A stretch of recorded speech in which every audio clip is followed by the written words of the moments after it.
दिनांक 24 जुलै रोजी रात्री 10 वाजल्यानंतर चाळीसगाव कन्नड बायपास घाटाच्या पायथ्याशी असलेले नॅशनल हायवे महामार्ग पोलीस नाकाबंदी सुरू असताना वाहने तपासणी सुरू असताना एका लाल कलरच्या ब्रेझा कारमध्ये 39 किलो केटामाइन ड्रग्ज पकडण्यात आले।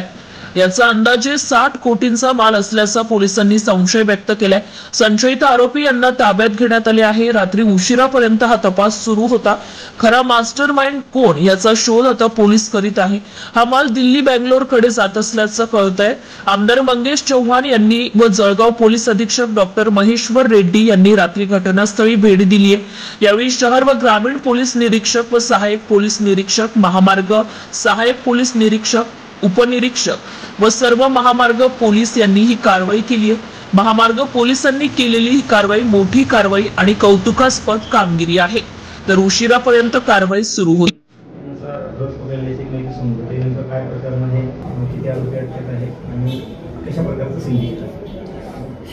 काल सायंकाळी अंदाजे 7 ते 8 वाजता हायवे सेफ्टी पोलीस कर्मचारी आणि अधिकारी त्यांच्या कारवाई चालू होत्या नाकाबंदी करून। ते कारवाई दरम्यान एक ब्रिझा कार जे दिल्लीचे पासिंग होते ते गाडी आल्या होत्या। सुरुवातीला त्यांच्याकडनं डॉक्युमेंट्स मागण्यात आले होते। डॉक्युमेंट्स मागितल्यानंतर त्यांचं संशयास्पद बिहेवियर वाटलं की त्याला गाडीचं बाहेर यायला सांगितलं आणि त्यांचं गाडी सर्च केलं। गाडी सर्च केल्यावर 2 मोठ्या सुटकेस होत्या। ते मोठा सुटकेस ते खोलल्यानंतर त्यांच्याकडे काही पॅकेट्स होते। त्या पॅकेट्स सर्व पाहिल्यानंतर त्यांना संशय वाटला की काहीतरी संशयास्पद वस्तू आहे म्हणून म्हणजे आता लोकल पोलीस जे चाळीसगाव ग्रामीणच्या पोलिसांना बोलून घेतलं। चाळीसगाव पोलिसांना बोलवल्यानंतर चाळीसगाव पोलीस तिथे पोहोचला। फोरेन्सिक व्हॅनला देखील तिथे बोलून घेतलं।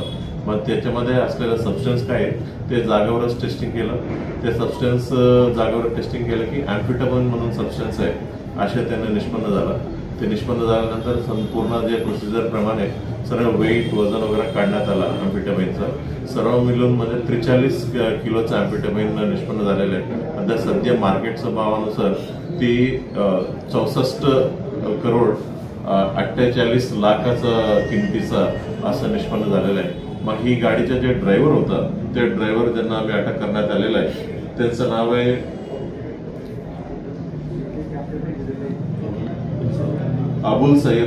अबुल असीम सय्यद। हा राहणार आहे दिल्लीचा आहे।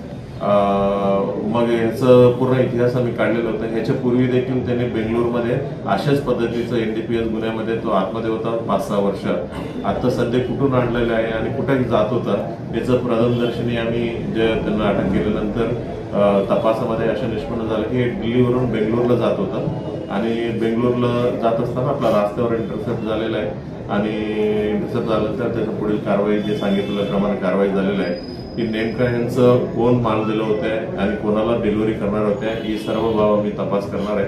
काय डिटेल अजून समजल्यावर तुम्हाला सर्वांना माहिती देण्यात येईल। सर नेमकं या गुन्ह्याचा तपास कुणाकडे असणार आहे? या गुन्ह्याचा तपास चाळीसगाव शहर पोलीस स्टेशनचा पोलीस इन्स्पेक्टर मनेलकडे राहणार आहे। सर याच्यामध्ये जो विषय आहे गाडी त्याच्या नावावर आहे का? गुन्ह्यात वापरलेली गाडी आहे का ती त्याच्या नावावर आहे? तपासामध्ये असे निष्पन्न झालं की ही जी गाडी आहे त्यांनी आत्ताच 10 दिवसापूर्वी ही गाडी विकत घेतलेली आहे। म्हणजे यांचं नावावर ट्रान्सफर झालं की ही सर्व विषय ऑनलाईनमध्ये आपलं अपडेट नाही झालं। तपासामध्ये जे कबुली दिलं त्याच्यामध्ये त्यांनीच विकत घेतलं 1 आठवड्यापूर्वी असं आम्हाला समजलेलं आहे आणि पूर्ण डिटेल तपास आमचं चालू आहे। या सगळ्या कारवाईनंतर अशी चर्चा आहे की ते लोकल कनेक्शन नसल्याशिवाय एवढा मोठा साठा जो आहे तो जिल्ह्यातून पास आउट नाही होऊ शकत। जिल्ह्यात कुठं काही त्याने डिलिव्हरी दिली या संदर्भात ते प्रायमरी इन्व्हेस्टिगेशन मध्ये समोर आले का? प्रायमरी इन्व्हेस्टिगेशन ही गोष्टी समोर आल्या की याच्यापूर्वी देखील 1-2दा दिल्लीवरून या जात असताना या मार्गात म्हणजे मध्यप्रदेशवरून धुलेवरून संभाजीनगरवरून म्हणजे ते खाली जे रस्त्यावर पडल्यामुळे इकडे इंटरसेप्ट झालेलं आहे बाय चान्स म्हणून म्हणजे इथं याचं निष्पन्न झालं। असं कोणत्याही जिल्ह्याचा किंवा महाराष्ट्राचा संबंध अजूनपर्यंत समजलेला नाही। कारण कसं सर यापूर्वी देखील म्हणजे ज्यावेळेस ड्रग्ज प्रकरणाची चर्चा होती तर ललित पाटीलचं एक कथित कनेक्शन चाळीसगावशी असल्याची चर्चा होती।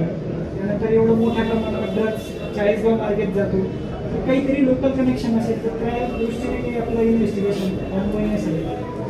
म्हणजे जे काही प्रदर्शने दिसत आहेत म्हणजे असे कोणताही सस्पिशन नाही आहे, तरी देखील म्हणजे सर्व बाबीचा आमचा तपास आणि चौकशी होणार. सर, हा इंटरनॅशनल सिंडिकेटचा एक पार्ट असल्याचं प्रकार इंटरनॅशनल सिंडिकेट आहे का, कुठे लोकल कन्झम्पशन आहे का, याविषयी देखील आपला तपास आहे.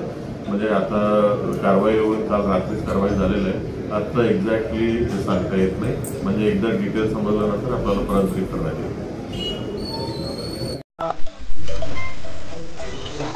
साधारणतः 39 किलो ॲफेटामाइन जे ड्रग्ज बनावट करण्यासाठी वापरलं जातं, ते ॲफेटामाइन चाळीसगाव पोलिसांनी ट्रॅफिकच्या पोलिसांनी चाळीसगाव हद्दीमध्ये ते पकडलं. खरं तर त्याची ज्यावेळेस माहिती घेतली त्यावेळेस असं लक्षात आलं की ह्या ड्रग्सची किंमत साधारण 1 करोड ते 1.5 करोड रुपये पर किलो, म्हणजे 40 ते 60 कोटी रुपयाचा ॲफेटामाइन ड्रग्स हे चाळीसगावच्या हद्दीत हस्तगत करण्यात आलं. खरं तर हे जी गाडी आहे त्या सगळ्यांची आम्ही माहिती घेतली, पोलीस प्रशासनाने माहिती घेतली. हे दिल्लीहून निघालं होतं. इंदोर, पुणे या मार्गाने ते औरंगाबाद आणि बँगलोरला डिलिव्हरी करण्याचं त्यांचा ज्या कमिटमेंट होत्या अशा सांगण्यात आल्या. खरं तर यामागे एक मोठं रॅकेट, इंटरनॅशनल लेवलचं एक रॅकेट चालू असल्याचा संशय या मागून येतोय.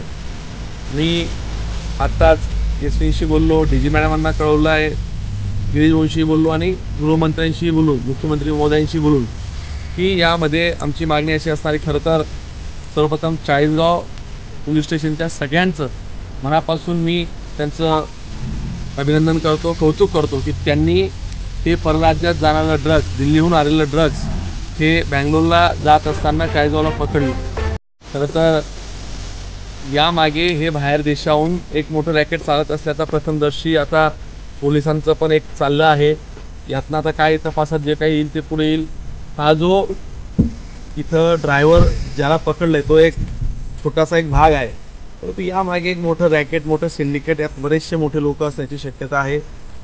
यामध्ये मोठ्या एका मुंबईच्या सेललाच किंवा या संदर्भातल्या NCBच्या नार्कोटिक्स ब्युरोलाच हा तपास देऊन आणि हा तपास सखोल करावा अशी मागणी या माध्यमातून मी करणार आहे.